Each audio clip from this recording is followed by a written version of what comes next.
Hi viewers, welcome to this channel. So చాలామంది students అడుగుతూ ఉన్నారు. ఇప్పుడు ఏంటంటే జనరల్గా ఇప్పుడు జేఎన్టీహెచ్ కింద బీటెక్ చదువుతూ ఉంటారు కదా. సో సబ్జెక్టులు కామన్గా బ్యాక్లాగ్స్ కింద ఉంటాయి అనమాట. అది అటానమస్ అయినా కానివ్వండి, అఫిలియేటెడ్ అయినా కానివ్వండి, సో క్లియర్ అవ్వవు. అయితే ఫోర్త్ ఇయర్కి వచ్చే టైం కల్లా ఏంటంటే క్యాంపస్ ఇంటర్వ్యూలు జరుగుతుంటాయి, ఆఫ్ క్యాంపస్ ఇంటర్వ్యూలు జరుగుతూ ఉంటాయి. సో వీళ్ళు అటెండ్ అవ్వాలంటే పర్సంటేజ్ అడుగుతారు. కొన్ని కంపెనీలు ఏంటంటే నో యాక్టివ్ బ్యాక్లాగ్స్ అని చెప్పేసి అడుగుతాయి. యాక్టివ్ బ్యాక్లాగ్స్ అంటే ఏంటంటే మీరు సబ్జెక్టులు ఫస్ట్ అటెంప్ట్లోనే క్లియర్ చేసుకోవాలి. సో అయితే ఇప్పుడు ఏంటంటే జనరల్గా కొంతమందికి సబ్జెక్ట్ బ్యాక్లాగ్స్ ఉంటాయి. సో అట్లా సబ్జెక్ట్ బ్యాక్లాగ్స్ ఉన్నవాళ్ళు క్యాంపస్ ఇంటర్వ్యూలు అటెండ్ కాకూడదా? ఒకవేళ అటెండ్ అయితే జాబ్ వస్తే జాబ్ చేయకూడదా? చదువు అయిపోయాక కూడా బ్యాక్లాగ్స్ ఉంటే అవి రాసుకుంటూ జాబ్ చేయకూడదా అని చెప్పేసి చాలామంది స్టూడెంట్స్ అడుగుతూ ఉన్నారు.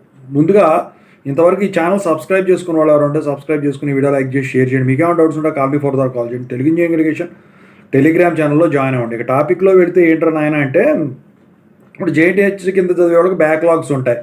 ఆఫ్ క్యాంపస్లు ఆన్ క్యాంపస్లు అటెంప్ట్ అవ్వకూడదా, అటెంప్ట్ చేయకూడదా అంటే ఖచ్చితంగా చేయొచ్చు. కాకపోతే వాళ్ళు యాక్టివ్ బ్యాక్లాగ్స్ ఉండకూడదు అని అన్నారు అనుకోండి, అటెంప్ట్ చేయకూడదు.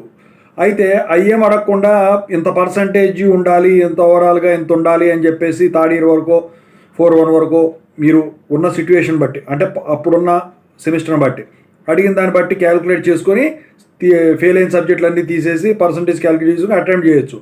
మరి చదువు అయిన తర్వాత మరి ఇంకా అవ్వలేదు అనుకోండి, ఆఫర్ వచ్చింది, సబ్జెక్టులు ఉన్నాయి, కానీ సప్లీలు రాసున్నా, సప్లీలు వచ్చాక కూడా అవ్వలేదు, మరి తర్వాత ఆయన రాసుకుంటా ఈ జాబ్ చేసుకుంటా రాసుకోవచ్చా అంటే, లాక్డౌన్ టైంలో వచ్చేసరికి కొంతమందికి 20 సబ్జెక్టులు ఉన్నాయి స్టూడెంట్స్కి.